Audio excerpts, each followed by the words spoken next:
할렐루야. QTM 단행본 사역하고 있는 송민창 목사입니다.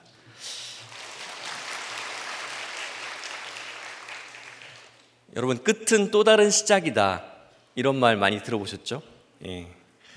익숙한 말이긴 한데 이 말의 깊은 뜻이 무엇인지 한번 생각해 볼 기회가 저도 많지 않았더라고요. 그래서 여기저기 보니까 어떤 사람들이 이런 말을 했나, 철학자 세네카 들어보셨죠? T.S. 엘리엇 같은 사람들이 이런 말을 했더라고요. 세네카는 모든 새로운 시작은 수많은 다른 시작들의 끝에서 온다, 이런 말을 했습니다. 어떤 시작이 끝날 때 모든 시작이 온다. 또 엘리엇은 우리가 시작이라고 부르는 것은 사실 끝일 때가 있다. 끝을 맺는다는 것은 새로운 시작을 한다는 것이다, 이런 표현을 했다고 합니다. 끝과 시작이라는 것이 이런 오묘한 진리가 있는 것 같아요. 오늘 본문에 보니까 무너지는 예루살렘을 봐도 이 모든 것이 끝난 것처럼 보이는 이때 다시 시작이 되어지는 것들을 우리가 경험하게 됩니다. 희망이 모두 완전히 사라져버린 것 같아요. 그런데 그 폐허된 자리에서 오늘 본문에 이어지는 예레미야 52장 마지막에는 겨우 석 달 왕을 하고 항복해서 끌려갔던 그 여호야긴을 통해서 하나님께서 회복의 가능성을 말씀하시는 것들을 우리가 보게 될 것입니다. 마치 길고 긴 터널 끝에 희미하게 비치는 한 줄기 빛, 그런 어떤 약속을 남겨두신 것처럼 보입니다. 저와 여러분에게도 이런 무너지는 순간들이 늘 있는 것 같아요. 저는 어제도 있었고 또 오늘 아침에도 있었고, 어제 고3인 아들이 이제 고3이 된 지 보름밖에 안 됐거든요, 사실. 3월 3일 개학했으니까 보름 됐습니다, 그죠?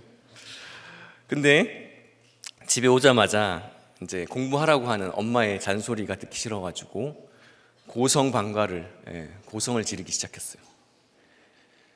보통 때 같으면 제가 나가가지고 이제 그만해라 이렇게 얘기했을 텐데 그들의 싸움이 너무 가관이라 제가 차마 나갈 수가 없었는데, 뭐라고 싸웠냐면, 왜 니네 아빠처럼 나한테 소리를 지르냐, 그게 얼마나 나한테 위협처럼 느껴지는 줄 아느냐, 이러면서 엄마는 아들한테 막 울부짖고 아들은 내가 언제 아빠처럼 했냐, 아빠 정도로 하진 않았다, 뭐 이렇게 싸우는데 황당하기도 하고, 주님 저들이 왜 저러는 겁니까? 근데 이제 생각해 보니까 이 결국엔 제가 뿌린 씨앗이잖아요, 그죠? 저한테 맺힌 게 많은 거예요. 내가 회개하라고 하나님께서 저들의 싸움을 통해서 말씀하시는구나, 이런 생각을 하게 되더라고요. 아멘. 굉장히 크게 아멘 하신 분이 계시다. 오늘 본문에 무너진 그 순간, 끝이라고 생각한 순간, 다시 시작, 다시 회개를 말씀하십니다. 왜 하나님은 이 무너진 것 같은, 모든 것이 무너진 것 같은 우리의 상황 가운데 다시 회개하라고, 다시 시작하라고 말씀하시는 걸까요? 첫 번째로, 육이 무너진 그 자리에서 영이 살아나야 되기 때문입니다. 육이 무너진 우리의 자리에서 이제는 영이 살아나라고 말씀하십니다. 12절 14절입니다. 바벨론의 느부갓네살 왕의 19째 해 5째 달 10째 날에 바벨론 왕의 어전사령관 느부사라단이 예루살렘에 이르러 여호와의 성전과 왕궁을 불사르고 예루살렘의 모든 집과 고관들의 집까지 불살랐으며, 사령관을 따르는 갈대아 사람의 모든 군대가 예루살렘 사면 성벽을 헐었더라. 선지자를 통해서 이 말씀을 수없이 예언해 주셨습니다. 이 예언이 결국에는 18개월이라고 하는 예루살렘 성의 포위, 유예 기간 후에 결국 끝이 납니다. 1년 반 동안, 18개월 동안 성 안에는 무슨 일이 있었을까요?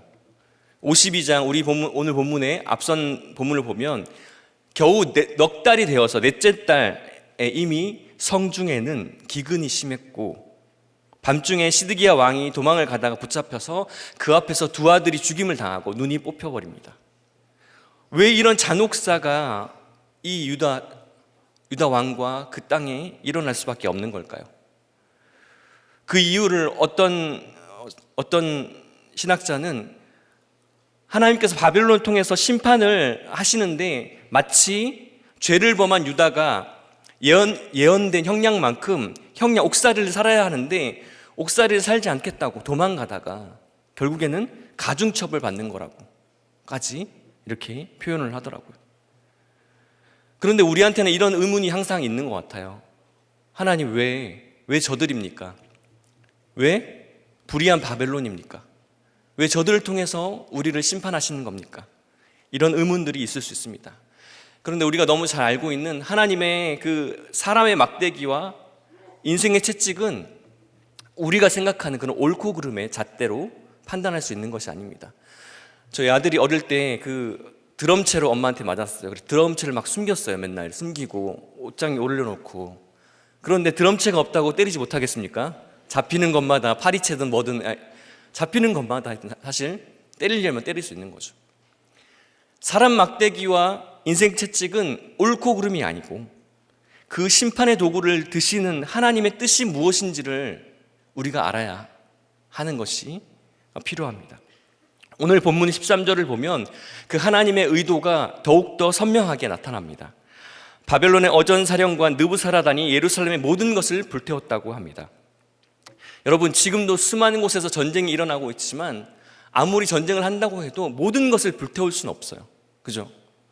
꼭 필요한 곳, 거점이 되는 곳, 그것을 파괴하는 것이 전쟁의 기본적인 원칙일 텐데 오늘 아주 정성스럽게 아주 의도된 것처럼 모든 것을 불태웠다고 묘사를 합니다.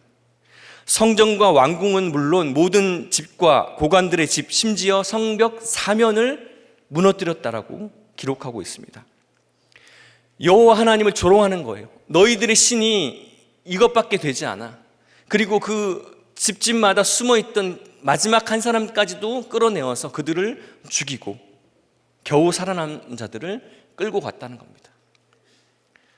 하지만 이것은 결국 선지자를 통해서 하나님께서 뽑고 파괴하고 파멸하고 넘어뜨리고 다시 세우실 것이라고 하는 그 약속을 하나님 입장에서는 철저히 지키신 그것이었습니다.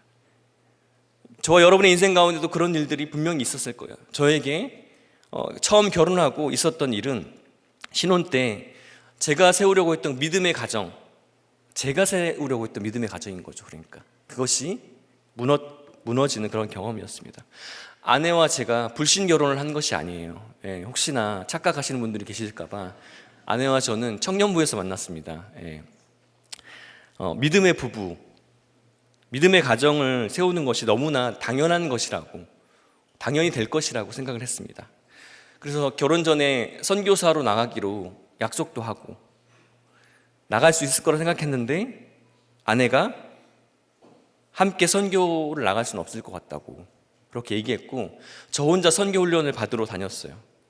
그런데 결국에는 따라오지 않는 아내를 보면서 제가 답답한 마음이 있었고 아내는 늘 신혼 때 했던 말이 아이를 낳고 너무 힘들다. 아이를 키우는 게 너무 힘들다. 나 혼자 아이를 키우는 것 같다. 그 이야기들을 많이 했었습니다. 근데 그 이야기를 저는 하나님의 음성으로 듣지 못했어요.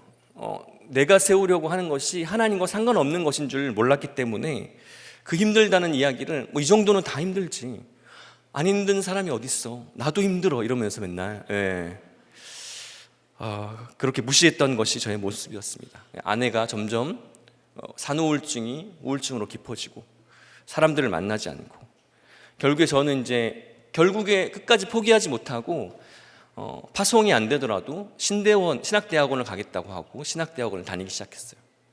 주중에는 학교를 다니고 저녁에는 생활비를 벌러 학원에서 일을 하고 주말에는 사역을 하고 어떻겠습니까? 새벽에 들어왔다가 새벽에 나가고 그 우울증인 아내를 집에 혼자 방치한 채 새벽에 왔다 새벽에 나가는 생활을 반복했습니다. 결국 아내는 당신과 결혼한 것도 아이를 낳은 것도 내 인생에 가장 후회되는 일이다. 그 말이 저한테 너무 비수처럼 이렇게 꽂혀서 그때 회개하라고 마지막으로 하나님께서 유예기한을 주신 건데 아내의 머리를 이렇게 내리치는 그런 만행을 저질렀습니다.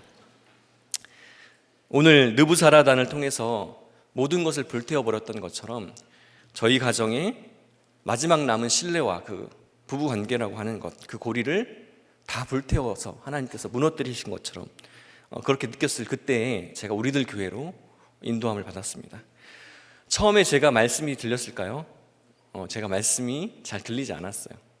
막 양육을 받으면서도 많이 혼났어요. 그런데 저한테 들렸던 말씀 중에 하나가 뭐냐면 부재중 남편, 뭐죠? 우울한 아내라는 한 말씀이 저희 가정을 꼭 찍어서 하시는 이야기처럼 들리기 시작했어요. 그리고 그때 목사님이 가끔 하시던 말씀이 있는데 제발 예수 신랑 만나시라고, 예수님이 신랑 되시는 그런 은혜를 경험하라고. 그 말이 무슨 말인지 제가 잘 모르겠더라고요. 근데 자꾸 제 마음에 그 말이 기억이 나고 남아있는 것들을 발견하면서 제가 평생 모태신앙으로 살면서 이 교회가 거룩한 예수 그리스도 신부라는 이야기는 많이 들었지만 우리 부부 생활에 이걸 어떻게 적용해야 하는지, 내가 그리스도의 신부로 어떻게 사는 것인지에 대해서 한 번도 생각해 본 적이 없는데, 그 무너진 부부 관계 가운데 이 땅에서 불완전할 수밖에 없는 이 부부 관계를 통해서 결국엔 내가 예수님을 만나는 거구나라는 것을 처음으로 깨닫게 되었습니다. 적용 질문 드립니다. 다 무너진 것 같은 경제적인 상황, 학업, 진로, 관계의 문제가 혹시 있으십니까? 예수님 없이 쌓아 올려 무너진 곳에서 이제는 구원을 위해 우리가 해야 할 적용이 무엇인지 꼭 묵상하시고 꼭 기억하시고 적용하셨으면 좋겠습니다. 두 번째로, 그렇게 다 무너진 곳에서 다시 회복, 다시 회개, 다시 시작을 말씀하시는 이유는 우리는 모두 남은 자들이기 때문입니다. 15절 16절입니다. 사령관 느부사라단이 백성 중 가난한 자와 성중에 남아있는 백성과 바벨론 왕에게 항복한 자와 무리 남은 자를 사로잡아 갔고 가난한 백성은 남겨두어 포도원을 관리하는 자와 농부가 되게 하였더라. 15절 16절에 느부사라단이 죽이지 않고 포로로 잡아간 사람들이 나옵니다. 그들의 면면이 나옵니다. 백성 중에 가난한 자, 성중에 남아있던 자, 항복한 그 무리의 남은 자라고 이야기합니다. 어떤 번역에는 이렇게 시작해요. 가장 가난한 자들 몇몇, 가장 가난한 자들 몇몇에서 그들의 무리에 대한 설명을 시작합니다. 이 남은 자라고 하는 표현은 저희가 많이 들어봤잖아요, 그죠? 말씀에서 굉장히 중요합니다. 성경에서 큐티나 설교를 통해서 많이 들어보셨을 거예요. 예레미야 24장을 기억해 보면 바벨론으로 끌려간 그 자들이 70년 연단을 받고 다시 돌아와 하나님의 약속의 남은 자가 될 것이라고 예레미야를 통해서 예언하십니다. 실상 그런데 남은 자가 얼마 되지 않았어요. 죽은 사람은 수십만 명인데 그곳에 남은 자는 수천 명이고 끌려간 자들도 1, 2만이 채 되지 않았습니다. 그들의 특징이 무엇이었냐 하면은 바벨론에 항복한 자들, 바벨론에 저항할 수 없는 사람들이었습니다. 그들을 남긴 이유는 첫 번째는 바벨론의 입장에서는 전혀 위협이 되지 않는 사람들이었습니다. 정말 힘없고 가난하고 미천한 사람들이었어요. 두 번째는 유다 땅에 남겨서 일부의 사람들을 포도원과 밭을 관리하는, 조공을 바치게 하는 자신들의 경제적 수단으로 삼고 끌고 간 자들도 결국 정치적, 경제적 목적 때문에 끌고 가고 남은 것입니다. 얼마나 비천합니까? 노예와 다름없는 신분이었어요. 이 땅에 우리가 노예처럼 살 수밖에 없는. 그런데 하나님의 남은 자에 대한 시선은 그것과는, 세상이 보는 것과는 너무나 다른 것이라는 겁니다. 이 포로된 남은 자들 중에서 24장 아까 말씀드렸듯이 하나님의 희망의 씨앗, 이사야를 통해서 말씀하시는 것은 그루터기, 거룩한 씨를 만드시겠다고 약속하시는 거예요. 그냥 그들이 은혜로 남았지만 저절로 그것이 희망의 씨앗이 되는 것은 아니었어요. 예레미야가 있었기 때문입니다. 하나님의 말씀을 끝까지 포기하지 않고 전한 사람들, 사명을 감당하라고 부르짖는 사람들, 다시 돌아와 하나님의 약속을 다시 회복하자고 하는 그 선지자들이 있었기 때문에 그들이 진짜 남은 자, 진짜 그루터기, 진짜 거룩한 씨가 될 수 있었던 것입니다. 오랫동안 제가 우리들 교회 16년 차거든요. 네. 나이가 벌써 50이 됐어요. 35에 우리들 교회 왔는데 예.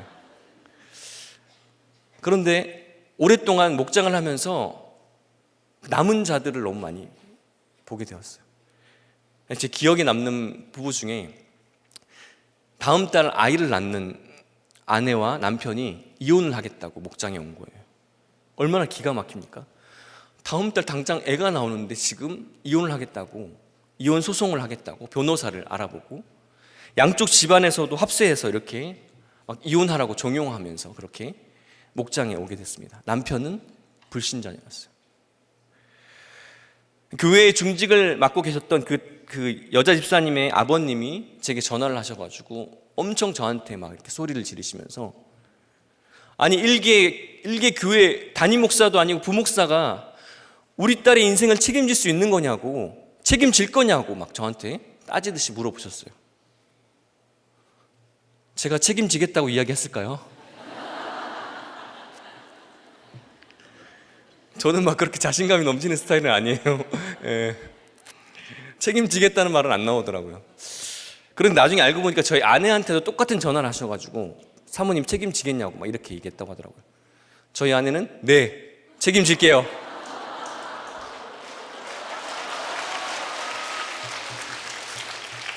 그렇게 이야기했다고 하더라고요. 너무 이렇게 달라 보였어요. 예. 저는 책임지겠다는 말이 안 나와서 대신에 아버님에게 이렇게 물어봤어요. 아버님, 다음 달에 손녀딸이 이제 나올 텐데 우리 따님뿐만 아니라 이 손녀딸이 클 때까지, 다 장성할 때까지 아버님이 건강하시고 정말로 재력이 있으셔야지 겨우 두 딸과 자녀를 책임질 텐데 아버님 그게 가능할 거라고 생각하시냐고. 아버님이 한동안 아무 말도 못 하시고 가만히 계시길래 제가 이어서 그 틈을 타서, 아버님, 제가 우리들 교회 온 지 벌써 7년 8년이 되고 수많은 이혼 위기 커플을 보았다고. 그런데 그 중에 거의 진짜 우리 목장에서 이혼하는 분이 안 계셨다고. 제가 무엇을 했기 때문이 아니고 아버님 이렇게 감정적으로 지금 이혼을 하나, 아니 1년만 기다려보시고, 목장을 믿고 1년만 기다려보시고 1년 후에 하나 뭐가 다른 거냐고. 이렇게 후회할 결정을 하시면 안 된다고. 그렇게 아버님을 막 어거지로 설득하기 시작했어요. 설득이 되신 것 같지는 않고, 전화를 그냥 끊었는데, 그 불신인 남편을 대여섯 번 그냥 데리고 와서 목장에 앉혀놓는다고 이 문제가 해결될 문제가 아닌 것 같아서 제가 1년만 달라고 그렇게 이야기했고, 이 부부가 결국 1년이 채 되지 않아서 이혼을 철회했습니다.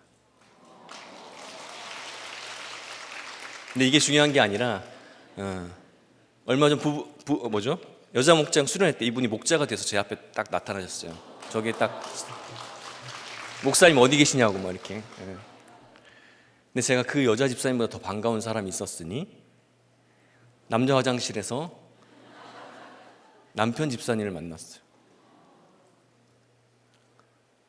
제가 그분하고 무슨 친분이 두텁거나 제가 엄청 사랑이 많은 사람이 아닙니다. 소리나 지르고, 제가 뭐 사랑이 많은 사람도 아닌데 제가 그분을 보자마자 그냥 와락 안아드렸어요.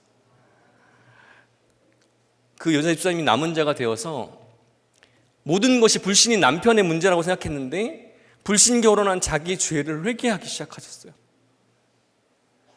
그 가정이 지켜지더라고요. 둘째까지 나오시더라고요. 엄청 우리들 교회와 큐티와 목장을 소개하고 전도하셨어요. 그것이 너무나 귀한 거예요. 남은 자가 되어서 또 다른 남은 자의 구원을 위해서 수고하는 거구나. 그것이 바로 하나님이 우리에게 무너진 우리의 자리에서 남은 자 되라고 말씀하시는 거구나 라는 것을 깨닫게 되었습니다. 두 번째 적용 질문입니다. 우리 각자는 어떤 고난에서 남은 자로 살고 계십니까? 여러분 남은 자라고 하세요. 하나님이 남겨주신 그 자리에서 내 힘으로 살아남으려고 하는 것이 아니라 사명을 감당하라고 하시는데, 구원을 위해서 적용하라고 하시는데, 살아내라고 하시는데, 저와 여러분이 오늘 어떻게 사셔야 할지, 집에 들어가기가 사실 두려워요. 사실 두려운데 우리가 살아내야 될 게 무엇인지 한번 꼭 적용해 보시기 바랍니다. 마지막 세 번째로 끝이 아니라고, 시작이라고, 다시 시작이라고 말씀하신 이유는 우리가 가야 할 천국 본향이 있기 때문입니다. 17절 19절입니다. 갈대아 사람은 또 여호와의 성전의 두 놋기둥과 받침들과 여호와의 성전의 놋대야를 깨뜨려 그 놋을 바벨론으로 가져갔고, 가마들과 부삽들과 부집개들과 주발들과 숟가락들과 섬길 때에 쓰는 모든 놋그릇을 다 가져갔고, 사람과는 잔들과 화로들과 주발들과 솥들과 촛대들과 숟가락들과 바리들 곧 금으로 만든 물건의 금과 음으로 만든 물건의 은을 가져갔더라. 갈대아 사람, 즉 바벨론 군대는 예루살렘에 들어와서 모든 놋그릇들, 놋기둥, 놋받침, 놋대야 모든 것을 뜯어갔어요. 이 두 기둥의 이름이 야긴과 보아스라고 우리가 들어본 이름입니다. 야긴은 그가 세우신다, 하나님이 세우신다. 보아스는 그 안에 능력이 가득하다, 이런 뜻입니다. 놋바다라고 불리는 이 놋대야는 정결의식에 사용된 것입니다. 회개와 죄사함을 상징하는 것이었어요. 그런데 실상은 이렇게 화려하고 대단한 것들을 만들어 놓고 그들의 실상이 어떠했습니까? 하나님의 뜻이 잘못되었다고, 자신들의 뜻이 옳다고, 회개가 아닌 불순종으로 끊임없이 나아갔습니다. 금과 은으로 만든 것들을 모두 깨뜨려서 남김없이 가져가 버리십니다. 하나님의 임재와 영광을 상징하던 것이었어요. 그런데 이런 것들이, 이런 화려한 것들이 없어졌다고 해서 하나님의 영광과 임재가 사라진 것입니까? 저와 여러분이 병들었다고, 사업이 망했다고, 내 자녀가 망했다고, 수치를 당한다고 해서 하나님이 계시지 않는 것입니까? 오늘 말씀은 그것과는 전혀 상관없다고, 그렇지 않다고 말씀해 주시는 것 같아요. 우리가 자랑했던 것들, 그것이 없어진다면 그것은 사실 진짜 자랑해야 될 것들이 있기 때문에, 진짜 우리가 회복해야 될 것들이 있기 때문에 그것을 사라지게 만드시는, 그것에 대한 눈을 가리워 주시는 것이 바로 하나님의 뜻이라고 말씀하는 것입니다. 하나님은 때로 하나님의 임재와 말씀에 순종하고 그것만 붙들고 가라고 우리 앞에 있는 것들을 다 무너뜨리시는 순간이 있습니다. 바로 그 자리에서 우리가 해야 될 것은 하나님과의 참된 관계, 참된 예배, 참된 성전을 다시 회복하고 다시 시작하는 것입니다. 그 예레미야 52장 오늘 마지막, 오늘 본문에는 없지만 깨진 그릇처럼 보였던 여호야긴 왕, 겨우 석 달 왕을 하고 끌려갔어요. 항복하고 끌려갔어요. 그런데 그 왕을 들어서 다른 포로된 왕들보다 높여주셨다고 그렇게 말씀합니다. 200명이 먹을 수 있는 그런 식량을 줬다라고 하는 그런 기록들이 있습니다. 아까 말씀드렸듯이 그 마지막 다 무너진 것 같은 그 상황 가운데 마지막 그 한 줄기 빛과 같은 약속의 희망을 남겨두신 거예요. 왜냐하면은 장차 그의 후손을 통해서 예수 그리스도, 죽은 자들 가운데서 살아나셔서 참된 성전으로 세워져 가실 예수 그리스도가 오셔야 되기 때문에 그 작은 희망의 빛을 남겨두셨다고 말씀합니다. 저와 여러분이 언젠가는 맞게 될 그 죽음의 순간도 마찬가지로 이런 믿음이 필요한 순간이라는 생각이 듭니다. 끝이라고 보이는 그 순간이 장차 우리가 가야 될 천국 본향을 가야 될 바로 시작점, 시작이 될 것이기 때문입니다. 목사님의 따끈따끈한 신간 잘 보시나요? 네. 최고의 유언, 창세기의 마지막 권입니다. 우리가 그렇잖아요. 다 읽어보진 못해도 뭔가 처음과 끝을 읽어보면은 모든 것을 다 읽은 것 같은 그런 느낌적인 느낌. 그래서 꼭 사셔서 읽어보시고, 여기에 보면은 야곱의 최고의 유언이 나오고, 야곱과 같은 내가 있는 천국에 너희도 꼭 와라 라고 하는 여러 성도님들의 간증이 나옵니다. 제가 우리들 교회 오자마자 들었던 유언 중에서 너무나 인상적인 유언이 여기에 있어요. 담임 목사님 사부님의 유언도 있고, 또 한 분 평신도지만 고정 집사님이라고 하는 분의 유언이 여기에 나옵니다. 여러분들의 유언 중에서 소천하기 일주일 전에 남편과 세 아들에게 유언의 편지를 보냈다고 합니다. 이 이 내용을 보면 우리가 죽음을 어떻게 미리미리 준비해야 할지에 대해서 너무나 잘 표현해 주시는 것 같아요. 고3인, 저희 아들과 같은 그 고3인 막내 아들에게 이렇게 편지를 보냈어요. 아들아, 혼자서 잘 헤쳐나가는 너를 보면 너무나 자랑스럽다. 힘내라, 사랑한다. 그리고 엄마가 너에게 바라는 것은 첫 번째는 불신 결혼하지 마라. 꼭 믿는 여자와 결혼해라. 둘째는 주님을 영접하고 교회에서 양육을 받고 공동체에 꼭 붙어가라. 엄마는 천국에서 지켜보고 너를 위해서 기도할게. 이렇게 편지를 남기셨어요. 이거보다 더 은혜가 되는 것은 남편에게 남기신 편지였어요. 사랑하는 남편께 이렇게 편지를 쓰셨습니다. 그 마지막에, 그 긴 편지 마지막에 이렇게 기록하세요. 솔직히 당신과 함께한 세월 중에 가장 기쁘고 행복했던 때는 당신이 교회에 등록하고 같이 신앙생활한 것이었어요. 당신을 사랑했습니다. 천국에서 훗날 만납시다. 샬롬. 이렇게 끝을 맺습니다. 이분은 진짜 예수 신랑을 만나신 것 같아요. 예수 신랑을 만나시고 이 땅에서 불완전한 부부관계를 통해서 하나님과 연합되어 가는, 예수님과 연합되어 가는 그런 축복을 누리신 것 같습니다. 그리고 남은 자로서 남은 가족들에게 예레미야처럼 끝까지 최고의 유언을 남기셨어요.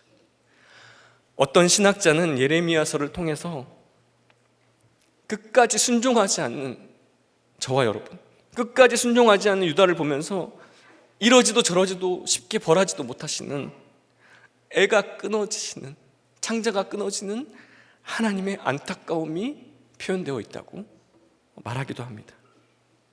요즘에 제가 고3인 아들을 보면서 이러지도 못하겠고 저러지도 못하겠고, 그 아들과의 신뢰관계, 아들에 대한 기대, 아들과의 모든 관계가 무너진 것 같은 것들을 경험하면서 막 끙끙 앓고 있는 저의 모습을 발견하게 될 때가 있습니다. 하나님이 우리를 보면서 그렇게 애 같으시고 너무나 힘드시겠구나.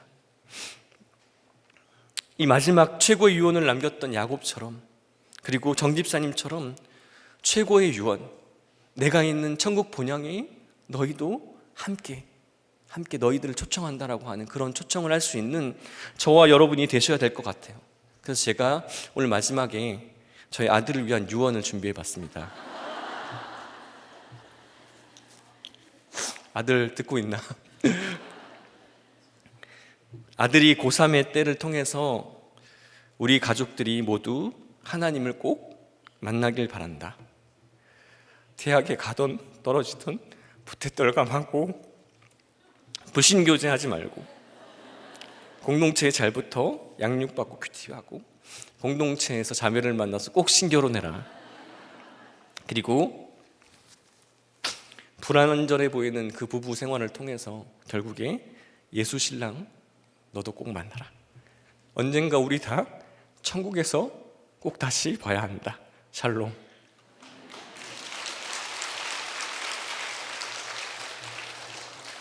여러분도 미리미리 써보세요. 미리미리 내가 내 자녀, 내 가족들에게 어떤 최고의 유언을 남겨야 할 것인가, 남은 자로서 어떻게 내가 삶으로 증거해야 될까, 그렇게 오늘 하루도 살아내시는 저와 여러분 되시기를 축원합니다. 마지막 적용 질문입니다. 말씀과 하나님과의 참된 관계보다 더 붙들고 있었던 놋기둥, 근과 같은 자랑거리가 무엇이 있으십니까? 자녀와 가족들에게 언젠가는 전할 유언을 오늘 한번 미리 작성해 보시면 어떻겠습니까? 말씀을 마무리합니다. 마지막 무너짐에 하나님께서는 다시 회개, 다시 회복, 다시 시작을 말씀하시는 그 이유가 육이 무너진 그 자리에서 우리의 영이 살아나야 되기 때문입니다. 그리고 우리가 모두 남은 자이기 때문입니다. 우리에게는 결국 가야 할 천국 본향이 있기 때문입니다. 기도하겠습니다. 우리에게 주님 끊임없이 경고의 말씀으로 찾아와 주시는데 여전히 듣지 못하는 저와 우리 성도들의 연약함을 주여 불쌍히 여겨 주시옵소서. 관계가 무너져 버렸습니다. 물질이 불타버리고 주님, 영육이 말라버린 것 같은 이 무너진 상황을 주님 긍휼히 여겨 주시옵소서. 주여, 이 무너지는 사건이 다시 시작하기 위한, 다시 회복하기 위한, 회개를 위한 하나님의 구원의 결단임을 우리가 알 수 있기를 간절히 원합니다. 무너진 그 자리에서 영의 눈이 열리고 남은 자로서 또 다른 남은 자를 삶으로 설득하며 내가 가는 천국에 너희도 오라고 몸부림치는 저와 우리 모든 성도님들의 삶이 될 수 있도록 주여 역사하여 주시옵소서. 이어서 말씀을 전하실 초원님을 통해 그런 삶과 회개의 능력이 주님 전하여지게 하여 주시옵소서. 예수 그리스도 이름으로 기도드립니다. 아멘. 하나님 아버지, 수요 예배를 통해서 말씀의 거울 앞에 서게 하시니 감사합니다. 오늘 이스라엘 성전이 무너지듯 우리 각자의 삶 가운데서 무너지는 환경이 끝인 것 같아 절망이 되기도 하지만 그것은 절망이 아니라 회복의 시작이라고 말씀하시는 하나님의 사랑임을 알게 하여 주시옵소서. 듣겠습니다. 말씀하여 주시옵소서. 예수님의 이름으로 기도합니다.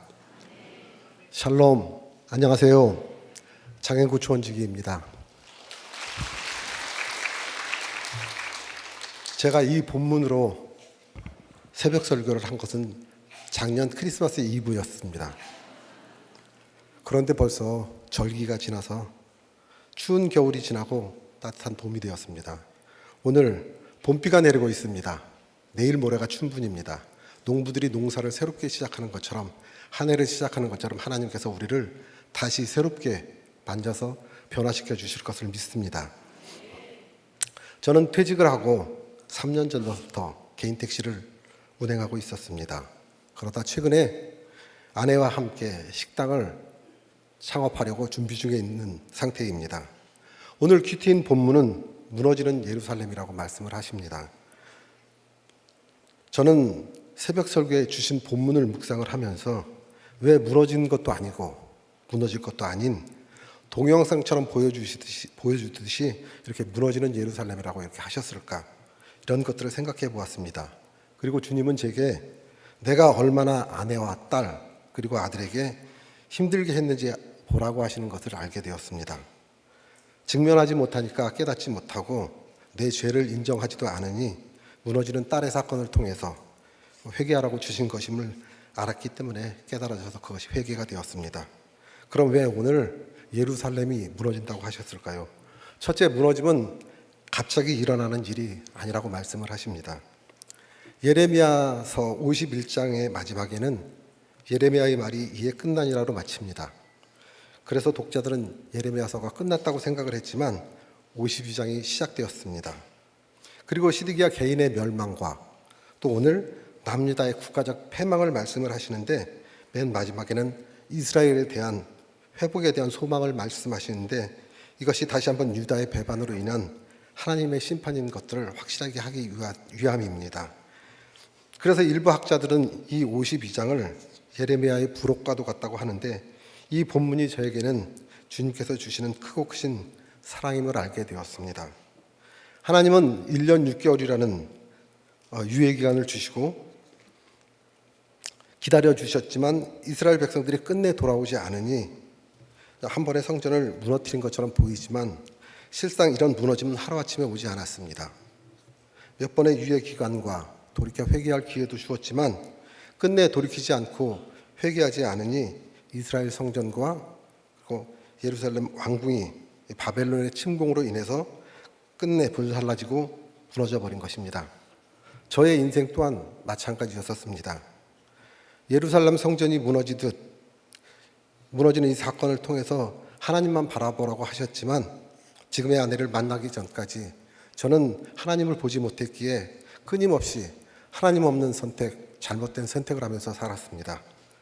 모태신앙으로 가난한 가정에서 태어난 저는 저를 낳고 아프셨다는 그 어머님으로 인해서 늘 마음 한켠에는 어머니에 대한 죄책감을 가지고 살아야 했습니다. 그래서 늘 스스로 착한 아이가 되어야 했지만 초등학교 때는 소풍을 가는 친구들과 다른 내 모습에 열등감과 수치심을 처음으로 가지게 되었습니다. 그렇게 초등학교를 졸업했지만 공장에 다니면서 열심히 모은 돈을 어머니께 드렸지만 나에겐 관심도 없으셨던 그 어머니는 그 돈으로 당시에 유행하던 칼라 텔레비전을 사갖고 오셨습니다. 그런 어머니를 보면서 어린 마음에 낙담도 되었지만 아무런 불평도 불만도 하지 못하면서 살았습니다. 이런 저와 달리 동생들은 중학교, 고등학교를 가는 것들을 보면서 때로는 부럽기도 했고 미워도 했지만 그런 집이 저에게 안식이 되지 못했기에 저는 친구 집 등을 머물며 그렇게 공장 일을 하면서 살았습니다. 스스로 교회를 떠났습니다. 그리고 20살이 되던 해에 딸을 낳았습니다. 그렇지만 당시 변변한 직업도 없던 저와 살기 힘들었던 아이 엄마는 집을 나갔고 저는 딸을 데리고 이러지도 저러지도 어찌할 수 없는 이런 환경이 되니 그토록 미워하던 어머니 집에 들어가 다시 살게 되었습니다. 그리고 그 딸이 초등학교 들어간 후 두 번째 결혼도 2달이 되지 못하고 헤어지게 되면서 저는 딸의 마음에 커다란 상처를 주게 되었습니다. 그 당시 초등학생이었던 딸은 생전 처음으로 엄마라는 그 존재를 경험하고 알게 되었기에 헤어져 버린 그 사람이라도 데려다 달라고 떼를 쓰면서 우는 그 모습을 보면서 외면할 수밖에 없었습니다. 할아버지와 할머니 그리고 삼촌들이 딸을 참 많이 예뻐했습니다. 뭐 없는 딸이니 정말 이렇게 많이 애끓는 마음으로 사랑을 하셨던 것 같습니다. 그러나 딸에게 엄마의 부재는 참으로 컸던 것 같습니다. 그러나 저는 제 연민에 빠져서 딸의 감정과 슬픔 등은 전혀 생각하지도 못하고 그렇게 살았습니다. 그 사이에 운전지 공무원도 되고 했지만 여전히 저는 내 상처에서 벗어나서 내 상처 때문에 딸의 상처는 보지 못하고 나의 상실감을 핑계 삼아서 유부녀였었던 누나 친구와 10년이 넘는 시간들을 내연 관계로 지내게 되었습니다.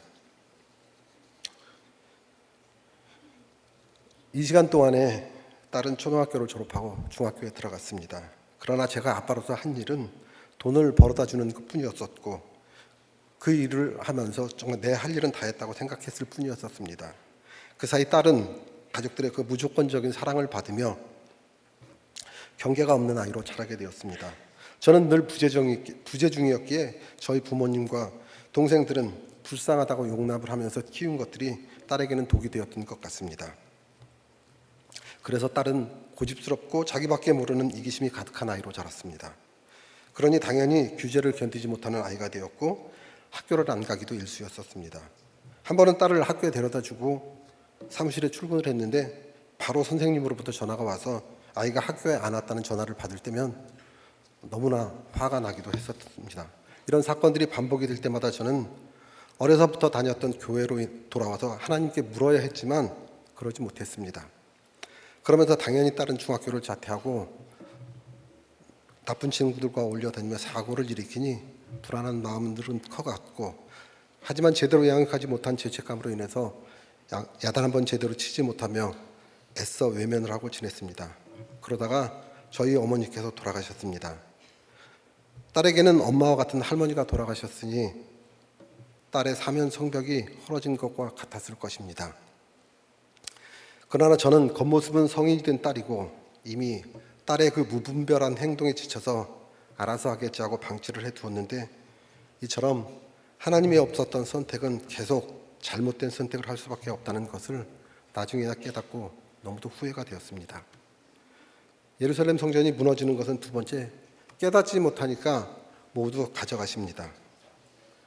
예루살렘 성전과 왕궁을 불사른 갈대아인들은 성전의 기반이 되는 놋기둥의 받침들과 제사에 쓰이는 도구와 거룩하게 여겼던 성전의 기물까지 가져가게 되었고 사령관은 값비싼 금과 은으로 만든 물건들을 모두 가져갔습니다. 저는 이번이 다섯 번쯤 되는 설교를 하고 있습니다. 그러나 너무나 돌처럼 굳어진 저이기 때문에 하나님이 믿음이 없는 저를 우리들 교회로 불러주시고 장로로 세워주시고 교회의 시스템에 따라서 새벽 설교 강단에 세우셔서 저에게 조금씩이나마 제 삶을 펼쳐 보이게 하시니 한없는 주님의 사랑에 감사가 됩니다. 그러나 매번 간증을 할 때마다 너무나 힘이 듭니다. 저의 살아온 날들이 너무나 부끄럽고 수치스럽고 그리고 살고 있는 가족들에게는 너무나 미안한 마음이 아픕니다.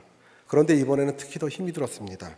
그것은 나의 삶이 아닌 나로 인해서 망가져 버린 딸의 삶을 살펴보는 거니 너무나 기가 막혀서 준비하는 내내 이렇게 눈물이 나올 수밖에 없었습니다. 저희 어머니는, 그러니까 딸에게는 엄마와 같은 그 할머니께서는 딸이 17살이 되던 해에 돌아가셨습니다. 설교를 할 때마다 같이 도와준 아내가 물어봤습니다. 할머니가 집에서 계시다고 들었는데 돌아가시고 그 다음 날부터 딸과 제가 어떻게 지냈냐고 물었습니다. 저는 아무런 생각도 없이 그냥 지냈어 라고 얘기를 했었습니다. 아내가 다시 한번 물어봤습니다. 당신은 여전히 밖에서 자고 그럼 딸은 할머니가 돌아가신 그 빈집에 혼자 돌아와 잔 것이 아니냐고. 아내의 말을 들으면서 저는 순간 얼굴이 확 달아올랐습니다. 생각하지도 못했던 일이었었습니다. 정말 기가 막히지 않겠습니까? 그때는 제가 불륜의 죄 가운데 빠져 있었고 주님을 떠나 있었지만 저는 지금 공동체에 들어온 지 20년이 넘은 이게 교회에서 불러준 장로인데도 불구하고 아직도 여전히 딸의 인생을 돌아보면서 딸을 이해하거나 공감하려 하지 못한 사람이었습니다. 이런 저로 인해서 딸의 수고가 말할 수 없이 큰 것 같습니다. 딸은 17살 이후에 거의 홀로 지냈습니다. 물론 형식적으로는 몇 년은 한 집에 살았지만 각자의 인생을 살았던 것 같습니다. 저는 여전히 죄에 빠져서 유부녀와 불륜을 행하고 술을 마시며 혼자 있는 그 딸에게는 관심도 없으니 딸은 외롭고 힘든 시간들을 보냈던 것 같습니다. 그러나 저는 공무원으로 안정된 직장을 다니고 있으니 평범한 인생을 살고 있다고 스스로 착각을 하며 금전적으로 문제를 일으키는 그 딸을 보면서 못마땅하다고 생각이 되어 늘 화가 나 있었습니다. 그러니 딸은 더욱더 의지할 것도 없는, 아무도 의지할 것 없는 그 상황 가운데서 절망의 늪에 빠져서 방황을 할 수밖에 없었을 것입니다. 이런 저를 주님은 죄 가운데서 건져내시고자 지금의 믿는 아내를 만나게 하셨습니다. 운전 연수를 핑계로 만나게 된 아내는 마치 그동안 제가 만났던 여자와는 다른 사람들처럼 다른 세상의 사람과 같았습니다. 이혼을 하고 홀로 아들을 키우며 과외를 하는 아내를 보고 그런 아내와 결혼을 해야 되겠다고, 물론 그 아내의 이면에는 가지고 있는 재산도 탐이 나서 그랬던 것 같습니다. 그리고 불륜을 끊으려고 정말 애를 썼고 끊지 못했지만 4년이 넘는 시간 동안에 씨름을 하면서 결국 재혼에 성공을 했습니다. 그 후 아내가 감사하게도 그때까지 따로 살고 있던 그 딸을 데려와 시집갈 때까지는 함께 살자고 했습니다. 저는 딸을 보는 것이 힘이 들기도 했고 또 반대를 했지만 한편으로는 좋기도 하여서 함께 살게 되었습니다.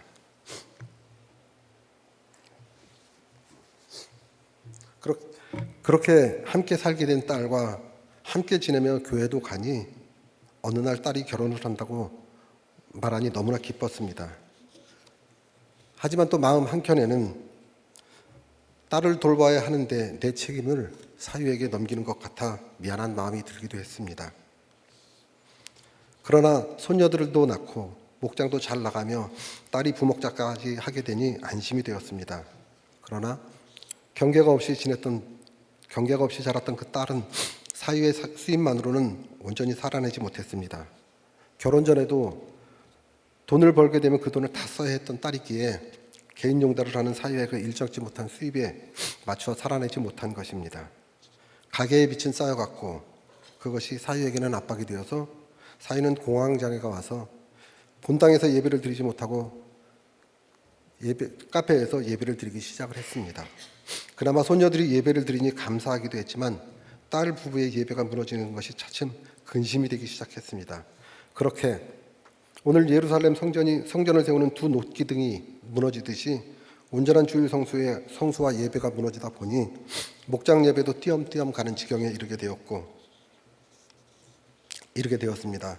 그러나 저는 여전히 딸을 외면한 채 잔소리만 할 뿐이었었고 관심도 없고 공감도 하지 못하면서 지냈습니다. 그러던 중에 사위가 노래방에 간 것이 딸이 알게 되었고 딸은 그 일을 빌미로 일탈을 하다가 결국에는 집을 나가버리는 사건이 생긴 것이었습니다. 이것쯤은 괜찮겠지 하는 조그만 틈새로 결국 모든 것들을 무너뜨린 것입니다. 마치 몰래 구상에게 인신제사를 하며 딸의 상한 신음소리에도 귀를 막고 내 연민에 북만 친 것이 깨달아지니 회개가 됩니다.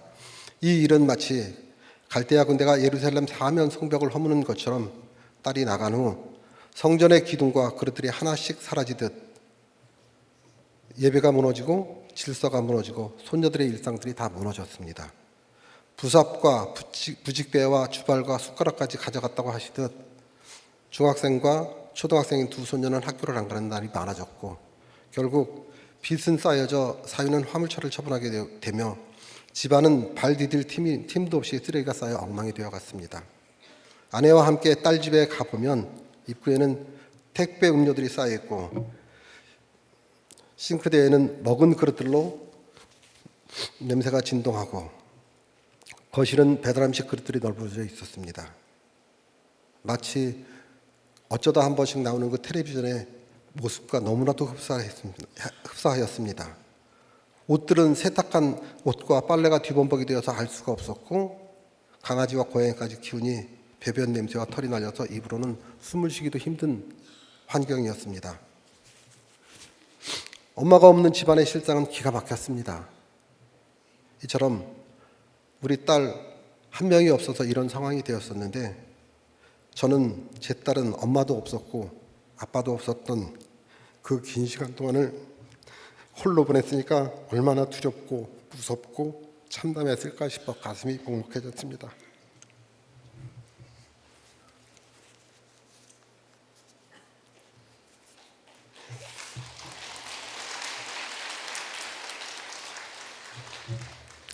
그러나 하나님은 이런 무너짐으로 끝내지 않으셨습니다.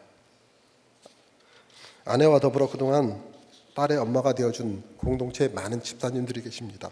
그분들의 간절한 기도와 애끓는 기도로 집을 나갔던 딸이 1년 6개월 만에 집으로 돌아왔습니다. 아들의 결혼 예배로 조심스럽게 한 걸음을 떼었던 그 딸이 작년 12월 첫 주에 가정으로 돌아온다고 하니 너무 기쁘고 감사했습니다. 그런데 막상 돌아온 딸을 보면서 몸만 와 있을 뿐 아직도 죄의 사슬에 붙잡혀 있는 딸의 모습에 너무나 기가 막혀서 주저앉아서 울게 되었습니다. 그리고 완악한 딸의 모습을 보면서 하나님이 바로 저희 눈앞에 아직도 회개하지 못했던 지난 삶을 펼쳐 보이시는 것을 알게 되었습니다. 그래서 오늘 본문 제목이 무너지는 예루살렘이라고, 무너지는 그 광경을 보고 깨닫고 회개의 자리에 나오라고 하신 것이 깨달아져서 눈물이 흘렀습니다. 저는 유부녀인 누나 친구와 오랜 시간 불륜을 저질렀습니다. 그 누나는 가족처럼 지내는 사이였습니다. 누나의 남편에게 아저씨라고 부르며 저를 불렀는데 저를 조카처럼 여기셨기 때문에 세심하게 집안의 대소사도 함께 의논하고 걱정도 해주셨지만 그런 분을 배신하고 철면피처럼 부끄러운지도 모른 채 같이 밥도 먹고 술도 마시고 여행도 다녔습니다. 저는 평범한 가정을 갖고 싶었지만 도리어 평범했던 가정을 회파하고 무너뜨린 죄인입니다. 그러면서도 회개하지 못하고 나를 합리화하며 온갖 음란과 중독을 구실로 한 가정의 아내와 아이들의 엄마의 몸과 마음을 망가뜨린 죄인입니다. 아내에게는 결혼하고 싶은 욕심에 아내를 쫓아다니면서도 불륜 관계를 끊지 못하고 4년이 넘는 시간들을 속이며 살았습니다. 아내가 어떻게 그럴 수 있었냐고 물었을 때 나는 끊고 싶었지만 상대방의 집요함과 더불어서 협박을 받아서 두려워서 어쩔 수 없었다고 나를 합리화하면서 상대방 탓하면서 피해자 코스프레를 하면서 살았습니다. 그렇게 아내에게도 여자로서 씻을 수 없는 상처를 준 것도 인식하지 못한 채 나는 피해자라고 도리어 성을 내면서 살았습니다. 그럼에도 하나님께서는 상대의 남편에게는 이 사실을 끝까지 가리우고 숨기셨습니다. 그러나 장로가 되어서 화려한 장식을 달고 있는 것 같은 제가 여전히 삶에서 돌이키지 못하는 많은 악행들이 있으니 딸을 통해서 나의 죄를 펼쳐놓으신 것이 깨달아집니다. 저는 지난 일이라고 기억 저편에 묻어두었는데 정말로 그분에게 진심으로 회개에 대해서 울지 않았던 것 같습니다. 그런데 주님이 이렇게라도 울게 하시니 너무나 감사합니다. 헤롯 성전의 화려함으로 인해서 돌 속에 박힌 보석을 빼기 위해 돌 위에 돌 하나도 남지 않게 하셨다고 하신 것처럼 제가 주님이 주신 큰 사명이 있음에도 불구하고 여전히 회피하고 외면하고 합리화하니 딸이 너무나 수고를 하는 것 같습니다. 세 번째, 그럼에도 다 무너진 그곳에서 우리 하나님은 새롭게 시작을 하십니다. 15절 16절을 보면 바벨론으로 다양한 계층의 사람들이 포로로 끌려갔지만 가난하고 쓸모없다고 판단되어지는 사람들은 그 땅에 남겨두어서 포도원을 관리하는 농부가 되게 하셨습니다. 그러나 하나님께서는 세상에서 버려진 것 같은 이 사람들을 통해서 회복을 준비하십니다. 저는 어려서부터 혼자서 모든 것을 선택하고 결정하고 책임을 지면서 살았습니다. 그래서 저는 늘 괜찮은 사람이고 쓸만한 사람이라고 생각하면서 어떤 일이 생기면 왜 이런 일이 생기지? 하고 생각하기보다는 어떻게 해결해야 되지? 하면서 어떻게 해결해야 되지? 하는 생각들이 먼저 떠올랐습니다.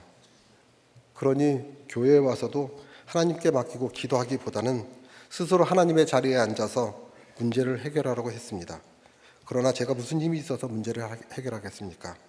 당연히 제가 해결할 수 없으니 마음의 근심은 되기에 겉으로 보여지는 얼굴이 굳어지고 말이 없어지고 그렇게 험악한 분위기를 연출하다 보니 옆에 가족들이 늘 불안해하며 내 눈치를 보며 살게 했습니다.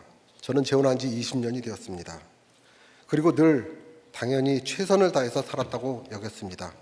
옆에서 아내가 힘들어했지만 나름대로 월급도 가져다 주고 불륜이 끊어진 후로는 드러나는 죄도 없으니 이제는 의로운 사람이 되었다고 착각을 하면서 아내의 힘듦이 배부른 자의 투정처럼 느껴져 전혀 공감하지도 못했습니다. 또한 아들을 보면서도 올라오는 많은 불만들이 있어도 내색하지 않았지만 어쩌다 한 번씩 묻는 아들의 그 질문에는 못 들은 척 대답도 하지 않을 만큼 무정한 사람이었습니다. 그러면 과연 제가 제 딸에게는 잘했을 것 같나요?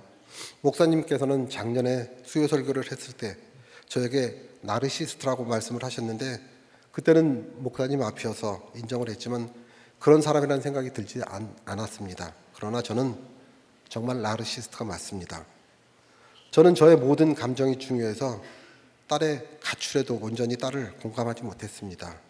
왜 그런 선택을 했는지 생각하며 그 딸을 세심히 살피기보다는 이런 상황을 만들어서 사람들에게 문제품으로 저를 보이게 하는 것들이 너무나 싫었습니다. 이번 주 모퉁이의 머릿돌이 되기 위해서는 수치와 조롱을 잘 감당해야 한다고 하셨는데 내 죄는 깨닫지 못하면서도 손녀들이 병들어가는 그 모습들을 보면 분노가 치솟아 딸에게 더욱 화가 났습니다. 어려서부터는 제대로 된 양육 환경을 만들어주지 못한 제 죄는 보지 못한 채 딸이 자라며 힘들게 했던 모든 것들만 떠오르니 왜 내가 이 아이를 낳았을까 하는 그런 생각도 처음으로 들게 되었습니다. 저는 이런 사람입니다. 저의 이런 무정함을 보게 되니 정말 절망이 됩니다. 여전히 말씀 앞에 있는 것 같지만 회개가 안 되는 것 같습니다. 제 아내는 이런 저에게 너무나 차가운 사람이라고 얘기를 합니다. 냉동실에 있는 강철처럼 손을 대면 자지러지게 놀랄 정도로 차갑다는 말을 했었는데 딸을 통해서 본 저의 모습을 직면하고 보니 할 말이 없게 됩니다. 그리고 말씀을 준비하면서 내 잘못은 인정하지 못하고 늘 패자라고 부르짖으며 나를 합리화하고 아내를 가스라이팅하면서 살았었는데 가족 모두를 힘들게 한 사람임이 깨달아졌습니다. 저의 이런 모습을 보게 하려고 딸의 너무나 큰 수고가 있었습니다. 이 시간을 통해서 제가 하나님 앞에서 기도와 통곡의 시간을 보내며 허물어진 내 내면을 보게 하신 것 같아 너무나 감사가 됩니다. 아직 딸은 온전히 돌이키지 못하고 세상의 포로로 잡혀 있습니다. 오늘 바벨론에 빼앗겼던 성전의 기명들은 49년 후에 돌아온다고 예스라서에 기록이 되어 있습니다.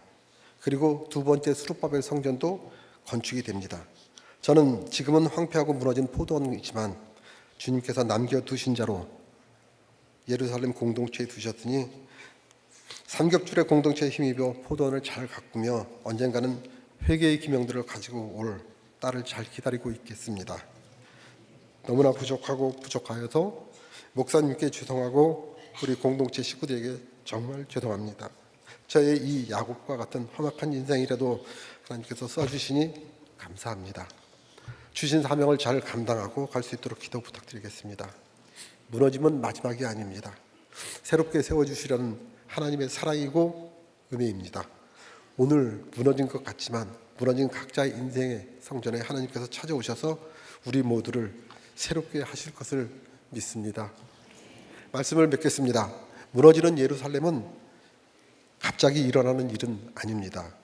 그럼에도 깨닫지 못하니 모두 가져가십니다. 그러나 다 무너진 그곳에서 하나님은 다시 새롭게 시작을 하십니다. 기도하겠습니다. 하나님 아버지, 하루도 말씀 없이는 살 수 없는 짐승 같은 저를 말씀 앞에 세워주시고 깨닫게 하시니 감사합니다. 모태로 불러주신 하나님의 그 애끓는 사랑에도 불구하고 하찮은 인정 중독에 빠져서 상처와 연민에 빠져서 스스로 하나님을 떠나 살던 죄인이었습니다. 자기애에 빠져서 아내를 힘들게 하고 딸을 힘들게 하고 아들을 힘들게 했으며 그런 일로 인해서 딸이 세상으로 흘러떠내려가는 고통과 아픔에도 귀를 막고 회피하며 살았던 완악한 죄인이었습니다. 주님, 불쌍히 여겨 주시옵소서. 하나님, 딸의 사건을 통해서 말씀 앞에서 내 죄를 직면하게 하시고 회개할 수 있도록 인도해 주시니 감사합니다. 그럼에도 사두개인과 같이 부활을 믿지 못하고 주님을 온전히 신뢰하지 못하는 그 부지함 때문에 딸의 가정이 무너지고 나서야 돌처럼 굳어진 저를 깨뜨리기 위해 주님께서 허락하신 사랑인 것을 깨닫게 하시니 감사합니다. 이제 포로로 잡혀가 있는 딸과 손녀들이 가장 아름다운 때에 회개의 기명들을 가지고 공동체에 돌아올 수 있도록 인도하여 주시고 딸을 기다리는 시간 속에서 원망과 미움의 마음을 버리고 사랑과 신뢰로 잘 기다리며 돌아올 딸과 함께 천국의 구원 여정을 잘 걸어갈 수 있도록 인도해 주시옵소서. 이렇게 깨닫지 못하는 저희들 때문에 저를 위해서 다가오는 그 팔복산 기도회로 만나주시고 부활절 기도회를 통해서 만나주셔서 무너진 것이 끝이 아닌 새로운 시작인 것을 알게 하여 주시옵소서. 우리를 새롭게 빚어가실 그 주님만 바라보며 천국을 소망하는 우리 모두가 되게 하여 주시옵소서. 이 모든 말씀을 예수님의 이름으로 기도하옵나이다. 아멘.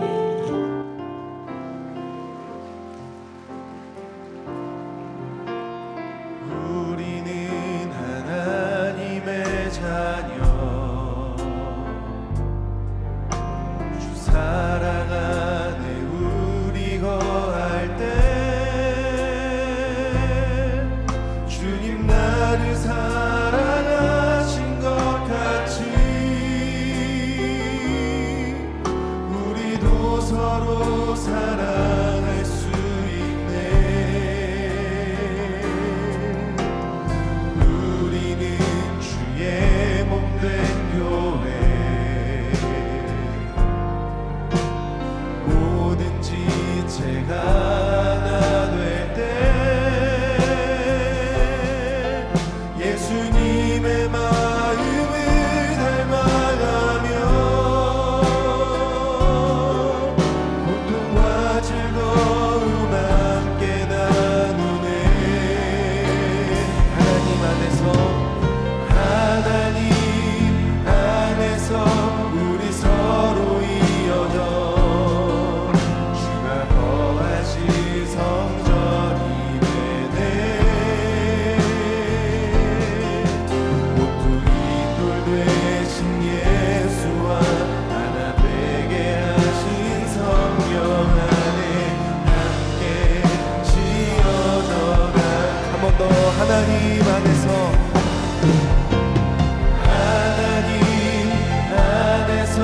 우리 서로 이어져 주가 거하신 성전이 되네.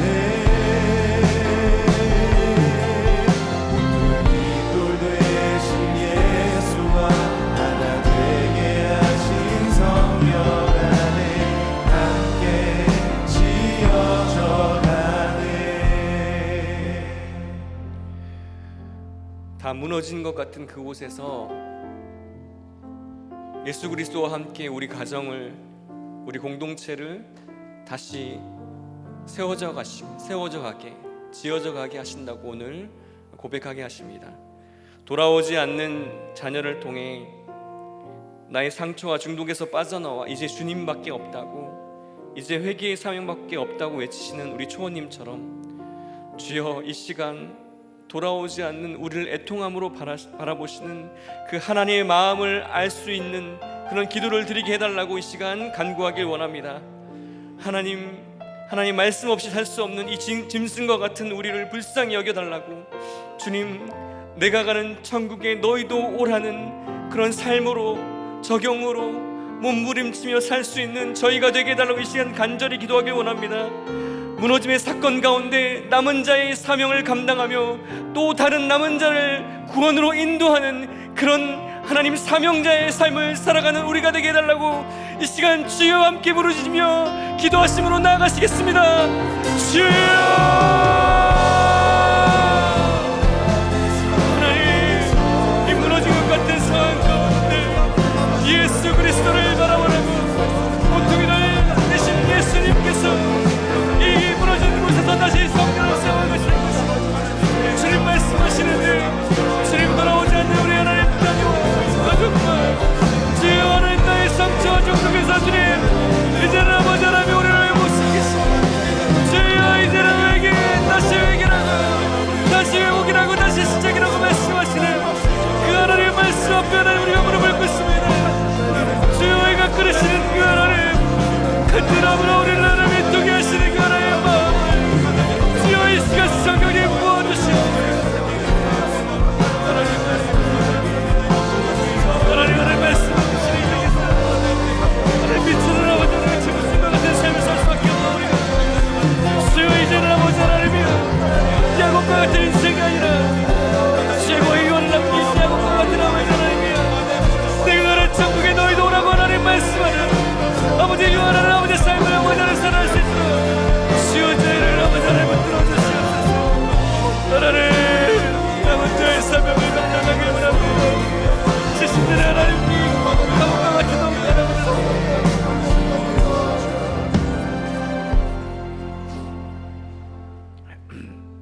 주여, 내 자녀를, 내 배우자를, 내 형제자매를 불태우고 불순종의 길로 하나님 인도하는 하나님 우리의 죄악을 용서해달라고 이 시간 기도하길 원합니다.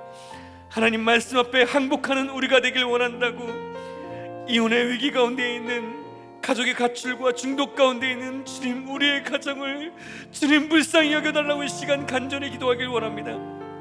주님 그곳에서 하나님이 다시 시작하실 것이라고 하는 그 희망이 하나님 우리에게 간절한 기도 제목이 되게 하여 주시옵소서. 주님 대신 쌓았던 하나님 불신앙과 자녀의 스펙과 물질과 그 모든 것이 무너지는 위기 가운데 주님과의 관계를 다시 시작할 수 있는 우리가 되게 해달라고 이 시간 간절히 기도하길 원합니다. 우리 가정을 살려달라고, 불쌍히 여겨달라고, 구원해달라고 이 시간 다시 한번 우리 가정을 위해서 주여 부르짖으며 기도하시겠습니다. 주여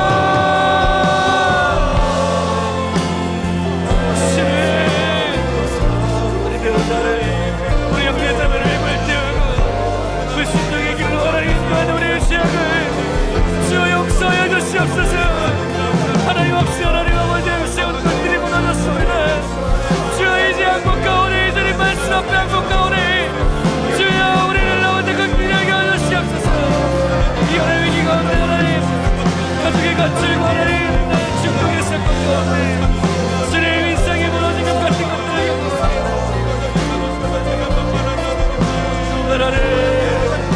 하나님 다시 시작하시라고 하나님 아버지 그 사이라고 하나님 무릎 꿇었습니다.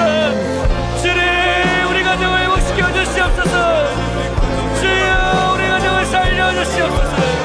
주여 우리 가정을 구원하여 주시옵소서. 주여 우리 자녀를 살려주세요. 주님 구원해주세요. 주님 부르짖어요.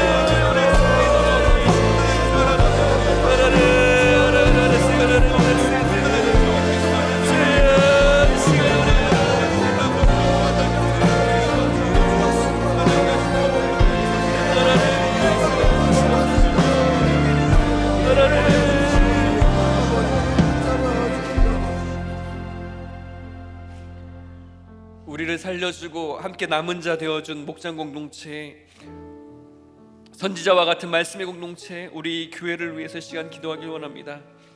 이제 양육이 시작되었는데 양육을 받거나 양육을 하는 모든 사람들이 구원의 사명을 넉넉히 감당하게 해달라고 주님 이 시간 기도하길 원합니다.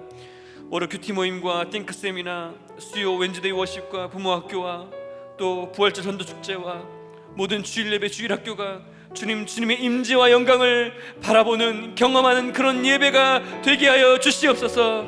특별히 두바이, 프랑스, 독일, 영국 현지 목회자들에게 생명의 말씀을 선포하시고 가정과 교회의 회복의 씨앗을 심고 오신 우리 목사님 주님 보호하여 주시고 그 사역이 열매 맺게 해달라고 이 시간 기도하길 원합니다. 목사님의 돌아오는 모든 여정과 팔복산 기도회 목회 세미나 국내의 TT 가운데 주여 기름 부어주셔서 주님 남은 자의 사명을 감당하는 이 공동체 이 교회가 되게 해달라고 우리 주여 한번 다시 부르짖으며 기도하시겠습니다. 주여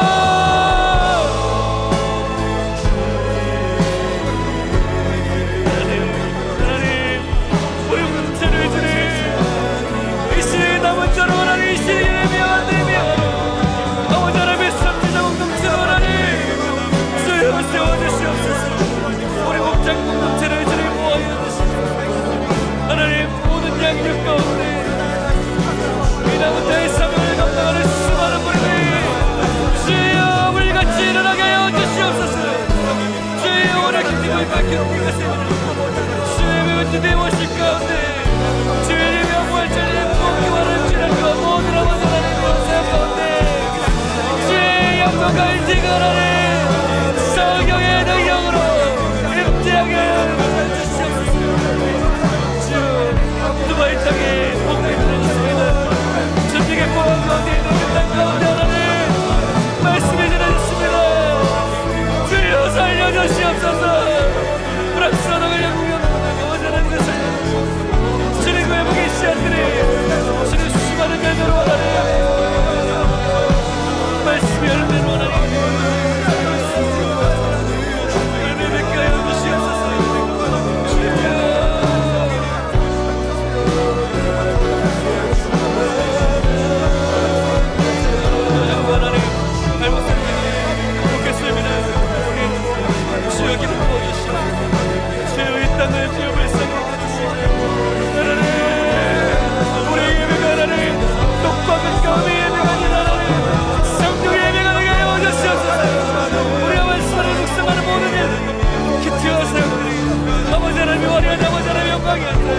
그리스도 영광 그리고 십자가 영광이 미치는 영광이 되게 하여 주시옵소서. 이 시간에도 열방의 수많은 곳에서 전쟁의 소리가 그치지 않고 있습니다. 주님, 전쟁의 화염 가운데 휩싸인 그 나라 가운데에도 하나님께서 심기신 그 생명의 역사가 주님 일어날 수 있도록 역사하여 주시옵소서. 모든 것이 끝나고 무너진 그 땅 가운데 새 일을 시작하시는 주님을 경험하는 수많은 남은 자들이 있게 하여 주시옵소서. 더불어 이 땅 가운데 이 땅의 교계와 교육과 정치와 사회 모든 지도자들이 주님 이제는 돌이켜 하나님의 일 경외하는 그런 나라가 되게 해달라고 이 시간 간절히 기도하길 원합니다. 물질 만능주의와 기회주의에 빠져서 하나님을 외면하는 아버지 하나님 우리가 되지 않게 하여 주시옵소서. 생명을 살리는 창조 질서를 회복하는 그런 우리나라가 되게 해달라고 주여 이 나라를 불쌍히 여겨달라고 마지막으로 주여 부르짖으며 기도하시겠습니다. 주여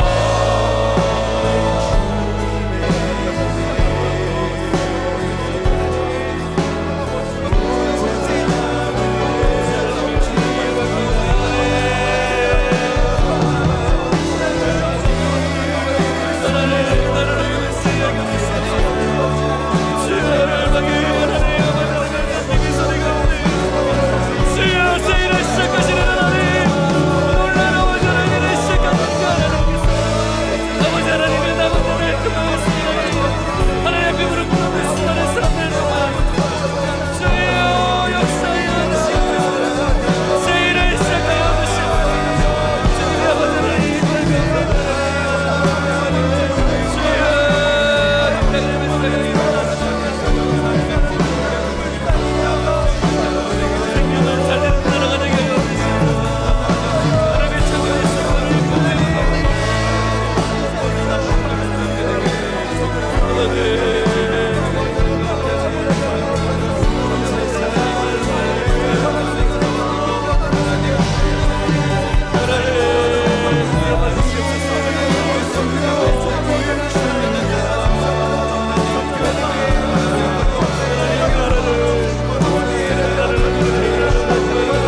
시간 공동체의 기도 제목을 함께 보시면서 기도하시길 원합니다.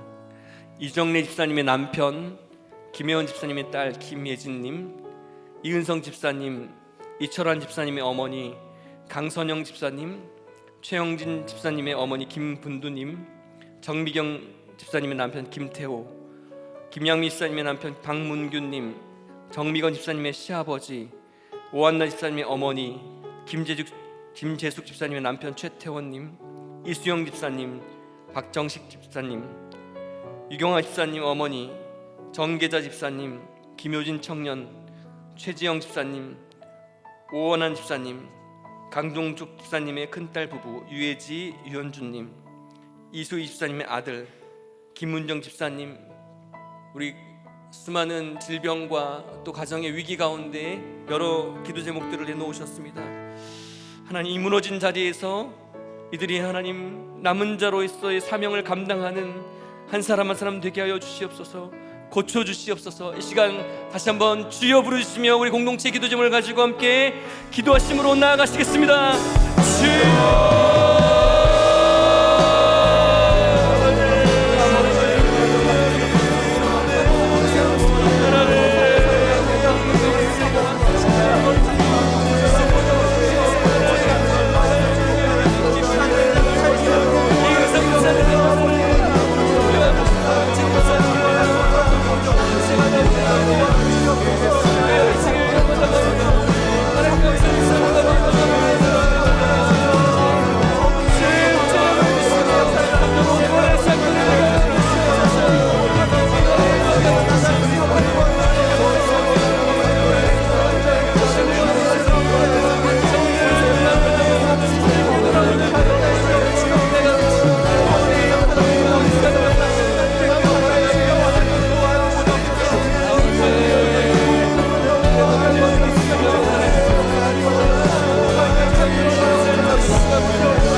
하나님, 이 시간 식도암, 폐암, 폐혈증, 유방암과 교통사고, 간암과 대동맥 박리, 방광용종, 위염, 항암치료, 인공관절 수술, 육중암 등 수많은 고난과 질병 가운데 계신 우리 모든 성도님들에게 다시 시작을 약속해 주신 그 주님의 하나님 선하신 손이 주님 임재하게 하여 주시옵소서. 이혼 위기와 경제적 위기, 도박, 폭력, 모든 중독, 고통 가운데 힘들어하는 하나님 가정에도 주님 회복을 시작하시는 하나님의 능력이 임하게 하여 주시옵소서. 주여 고쳐 주시옵소서. 주의 성령의 능력으로 회복시켜 주시옵소서. 우리를 위해 십자가신 부활하신 그 참된 가정과 교회 머리 되신 예수 그리스도의 능력으로 모든 질병과 고난의 문제가 주여 떠나가게 하여 주시옵소서. 성령의 능력으로 치유하여 주시옵소서. 성령 하나님, 간구하는 모든 주님 기도 제목 가운데 그 무너진 자리 가운데 주여 이 시간 찾아가 주시고 주여 안수하시고 주여 만져 주시옵소서. 우리들 교회를 이 땅에 남은 자 그루터기 거룩한 씨로 사용하여 주시고 담임 목사님의 모든 사역을 통해 주님 유럽과 전 세계 복음이 전해진 그 곳곳마다 하나님 회복과 회개의 은혜가 넘쳐 흘러가게 하여 주시옵소서. 하나님이 나라를 불쌍히 여겨주시고 열방을 불쌍히 여겨주시옵소서. 하나님의 말씀을 대적하지 않고 생명을 살리는 구원의 사명자로 열방을 섬기는 이 대한민국이 되게 하여 주시옵소서. 이제는 우리 주 예수 그리스도 십자가의 은혜와 하나님 아버지의 독생자 주신 그 크신 사랑과 성령의 임재하신 그 능력이 무너져가는 우리의 곳곳 이 나라 열방 가운데 남은 자로 무너진 곳에서도 사명 감당하길 원하는 모든 성도들 머리 위에 유럽 사역을 마치시고 돌아오시는 우리 목사님의 모든 사역의 열매 위에 이제로부터 영원토록 함께 하시기를 간절히 축원하옵나이다. 아멘.